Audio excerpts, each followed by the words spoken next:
नमस्कार दोस्तों, स्वागत है आपका हमारे चैनल वर्ल्ड ऑफ हैप्पीनेस में। दोस्तों, आज का टॉपिक हमने लिया है सुसाइड के ऊपर। अभी आपने रिसेंटली देखा सुशांत सिंह ने, जो कि बॉलीवुड का एक बहुत ही बढ़िया होनहार एक्टर था, क्या ज़बरदस्त उस लड़के की पर्सनैलिटी थी और उस इंसान ने सुसाइड कर लिया। मैंने जब ये वीडियो देखा न्यूज़ में, मुझे बहुत झटका लगा। मैंने कहा यार, फिर एक इंसान ने सुसाइड कर ली और रोज़ हमारे देश में कई लोग जो है सुसाइड कर रहे हैं। दोस्तों, सुसाइड इंसान क्यों करता है और क्या सुसाइड करने से समस्या ख़त्म होती है? तो इसका आंसर है ना, बिल्कुल कोरी ना।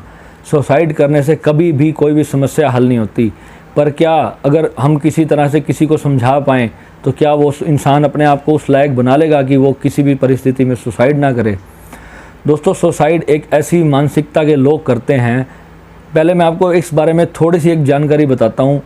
माइंड जो होता है हमारा, वो जब एक थॉट को अपने अंदर घर कर लेता है, अपने अंदर बिठा लेता है कि यार बस मेरी ज़िंदगी बेकार हो गई है, अब कुछ नहीं है मेरे पास करने के लिए, वो जो थॉट होता है वो धीरे धीरे उस इंसान के अंदर इतनी गहरी जगह बना लेता है कि उस इंसान को अपनी पूरी ज़िंदगी व्यर्थ लगने लगती है। चाहे उसको दुनिया का कोई बड़े से बड़ा मोटिवेशनल स्पीकर कुछ भी सिखा ले। ऐसे थॉट हमारे अंदर घर क्यों करते हैं दोस्तों?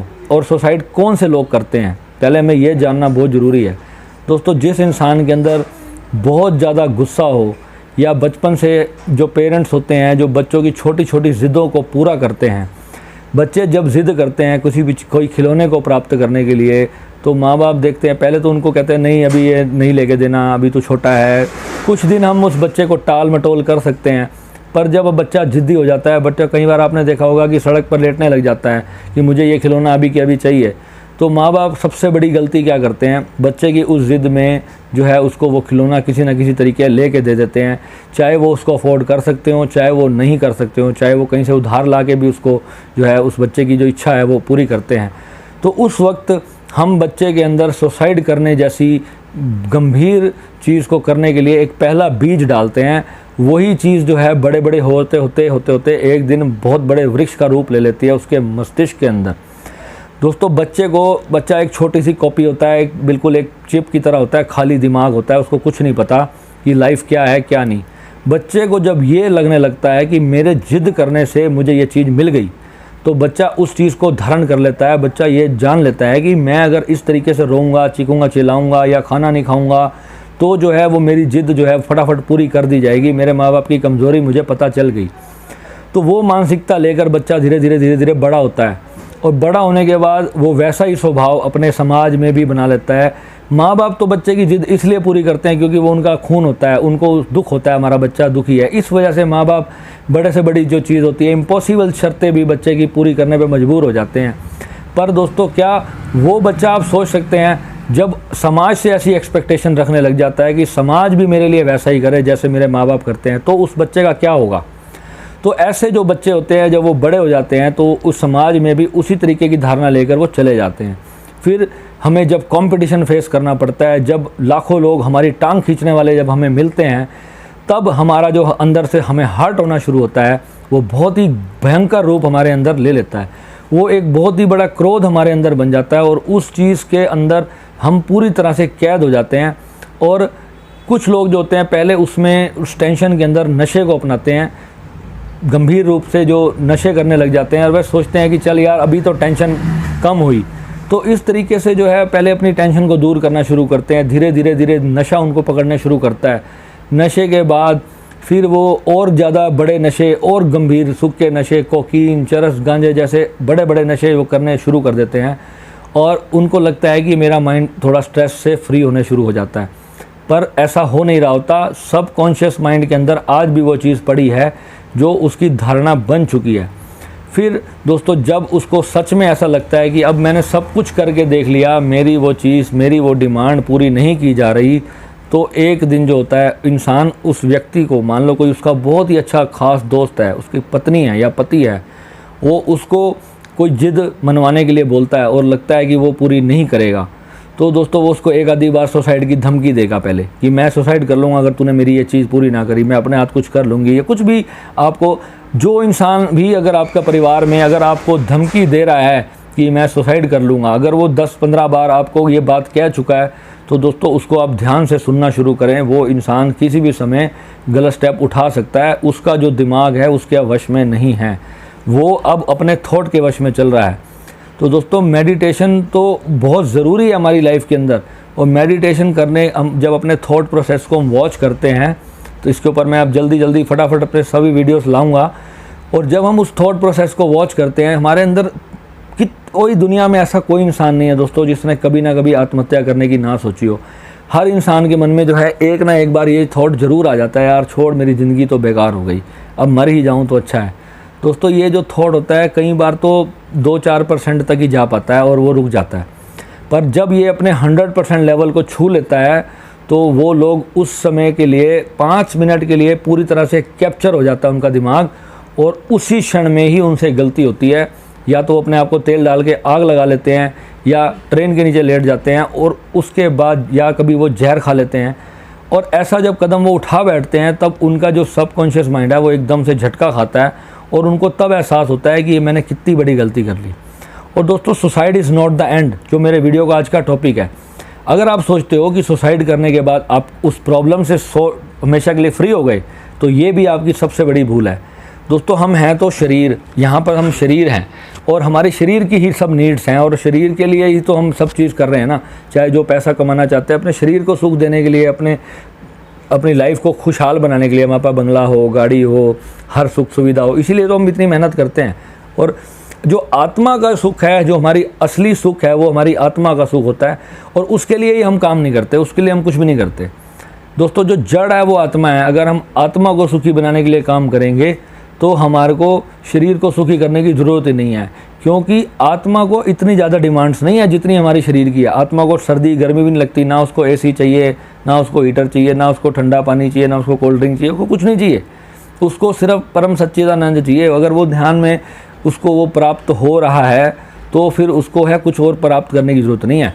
दोस्तों जब ये शरीर हमारा छूट जाता है तो हम एक ऐसी स्टेट में जाते हैं, उसको ऐसे समझ लो जैसे मान लो कि हम रात को मर गए, रात को हम सो गए, हमारा शरीर एक तरह से मर गया, हमें कुछ नहीं पता। अगर कोई आगे हमारे को कुल्हाड़ी भी मार दे हमें पता नहीं चलेगा, क्योंकि हम टोटली अनकॉन्शियस हो चुके हैं।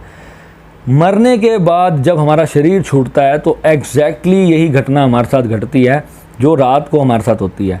हम एक ऐसी स्टेट में जाते हैं जहाँ पर सिर्फ थॉट ही थॉट चल रहे हैं। एक सपना जैसे चलता है ना, जैसे हमारी लाइफ में सपने आते हैं हमको रात को, तो मरने के बाद हमें ऐसा सपना आता है।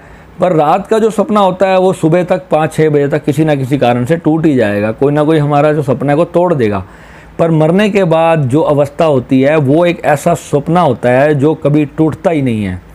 कई दिनों तक तो हमें ये भी पता नहीं चलता कि हम मर चुके। तो इसके बारे में तो बहुत से रिसर्च आपने सुने भी होंगे कि जिन लोगों ने पास्ट लाइफ रिग्रेशन के कोर्सेज़ किए हैं तो वो अच्छी तरह समझ सकते हैं। जब आउट ऑफ बॉडी एक्सपीरियंस हम करते हैं, आउट ऑफ बॉडी के ऊपर भी एक वीडियो जल्द मैं लाने वाला हूँ, तो आपको आउट ऑफ बॉडी का भी एक्सपीरियंस मैं कोशिश करूँगा कि ज़रूर आपको मेरे 2-4 बार के अभ्यास से हो जाए।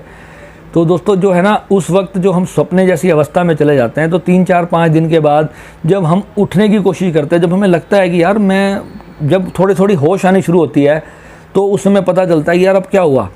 उस अवस्था को जो हम जीते जी भी ध्यान में अनुभव कर सकते हैं, हम ध्यान के अंदर भी देख सकते हैं मरने के बाद एग्जैक्टली क्या होता है। आउट ऑफ बॉडी एक्सपीरियंस वही चीज़ है कि हमें मरने के बाद का पता चले कि मरने के बाद हमारे साथ क्या घटना घटने वाली है। उसके बाद हम कॉन्शियसली अपना नया शरीर चुन सकते हैं, नए माँ बाप चुन सकते हैं, नया परिवार चुन सकते हैं, नया देश चुन सकते हैं, नया शहर चुन सकते हैं। तो ये सारी चीज़ें जो हैं बहुत ही हमारी लाइफ के अंदर ज़रूरी होती हैं। पर वहाँ जब कोई शरीर नहीं होता, पर उस व्यक्ति जिसकी वजह से हमने सुसाइड किया, वो फिर भी उसका जो थॉट होता है, उसके प्रति जो हमारा एंगर होता है, गुस्सा या कोई भी भावना लगा लो, उस वजह से वो चीज़ भावना जो है हमारे साथ तब भी रहती है। और उस भावना की कारण फिर हम उस व्यक्ति के आसपास जन्म लेते हैं बदला लेने के लिए। आपने कई ऐसे केसेस सुने होंगे, किसी का बच्चा पैदा हुआ और 5-7 साल के बाद वो बच्चा मर गया, और फिर हम उसको ये सांत्वना देने के लिए कहते हैं यार शायद तेरे कोई पिछले जन्म का कर्म था जो ये आया था और बदला लेने के लिए, और ये बदला लेकर चला गया। तो दोस्तों ये कोई मजाक नहीं है। जो हमारे ऋषि मुनि बड़े बुजुर्ग जो ये बातें बना गए हैं और जो बोल गए हैं ना, ये सब बकवास नहीं था। ये पूरी तरह से साइंटिफिक तौर पे प्रमाणिक चीज़ें थी। उन लोगों ने अपने गहरे ध्यान के अंदर उस अवस्थाओं को अनुभव किया था, और उन लोगों ने हमारे शास्त्रों के अंदर ये सारी चीज़ें लिखी हैं किस प्रकार एक आत्मा जो है मरने के बाद अपने पूर्व जन्मों के कर्मों का बदला भी लेने के लिए दोबारा उस व्यक्ति के घर जन्म लेती है। तो दोस्तों सुसाइड तो कभी कोई हल है ही नहीं। हमें चाहिए किसी व्यक्ति के साथ अगर हमारा कोई अनरिजॉल्व इशू है जो हमें इतना बड़ा कदम उठाने के लिए मजबूर कर रहा है, हमें उस कदम के ऊपर काम करना चाहिए। उस अनरिजॉल्व इशू को जीते जी हम किसी तरह भुला दें और उसको अपने माइंड से हमेशा के लिए डिलीट कर दें, तो जो है हम खुश भी रह पाएंगे और दूसरों को भी खुश रख पाएंगे और हमें सुसाइड करने की ज़रूरत नहीं पड़ेगी। और सुसाइड कौन सा आनंददायक चीज़ तो है नहीं। शरीर को अगर अपने आप को जिंदा जलाना, एक गर्म माचिस की तीली भी आप अपने हाथ पे लगाओगे तो आपको पता लगेगा कि कितनी जलन होती है। और एक इंसान ने जिसने पूरा अपने आप को ज़िंदा जला लिया, आप कल्पना करो उस व्यक्ति को कितनी तकलीफ़ हुई होगी और वो मानसिक तौर पर कितनी ज़्यादा पीड़ा अनुभव कर रहा होगा जो इतना बड़ा स्टेप उठाने की उसने हिम्मत उठाई। जो व्यक्ति अपने आप को गले की रस्सी से फांसी लगा रहा है, सोच के देखो जब वो जिस क्षण वो लटका होगा, जब उसकी दोनों आंखें बाहर आ गई होंगी, तो उस इंसान को कितनी पीड़ा से गुजरना पड़ा होगा। और उसके बाद जो उसकी आत्मा भुगतेगी सो अलग, जो उसको अब जाके अनुभव होगा, जिसमें वो कोई बदला भी नहीं ले सकता। जब तक उसके पास शरीर नहीं है तब तक तो वो बदला भी नहीं ले सकता ना। अगर उसके पास शरीर होता तो शायद वो फिर अपने उस प्रॉब्लम को, उस अनरिजॉल्व इशू को सॉर्ट आउट कर सकता था, पर उसके पास अब वो शरीर भी नहीं है। अब वो सिर्फ एक आत्मा है। या तो फिर वो उसके शरीर में घुसेगा, उसको प्रेत योनि बन के उसको परेशान करेगा, इस तरीके से अपने बदले लेने की कोशिश करेगा, पर उसमें भी वो विफल ही होता है। 99% जो आत्माएं होती हैं वो मरने के बाद प्रेत योनि में इसीलिए चली जाती हैं। उसका कारण सिर्फ यही होता है कि वो अपना बदला नहीं ले पाती, उनका अनरिजॉल्व इशू जो है वो रह जाता है। तो हमें उसको अपने जीते जी ही उसको सॉर्ट आउट करना है। किसी के साथ अगर हमारा कोई कष्ट है, कोई दुख है, कोई मन में गिला शिकवा है, तो जीते जी ही जो है हम उसको अपने अनकंडीशनल लव द्वारा उसको एक परमात्मा का अंश मान के अगर उसको क्षमा कर दें तो जो है हम इस बड़े घृणित कार्य से हम बच सकते हैं दोस्तों। तो दोस्तों ये वीडियो आप ज़्यादा से ज़्यादा लोगों तक पहुँचाएँ। ये कई बच्चे हमारे जो है 14, 15, 16, 17 साल की एज के जो है ऐसे काम कर जाते हैं। बहुत दुख होता है दोस्तों जब न्यूज़ में ऐसी खबरें आती हैं। तो दोस्तों ये बच्चों को आप ज़रूर शेयर करेगा और चैनल को ज़रूर सब्सक्राइब कीजिएगा दोस्तों। बहुत अच्छी चीज़ें मैं आपसे शेयर करूँगा। धन्यवाद।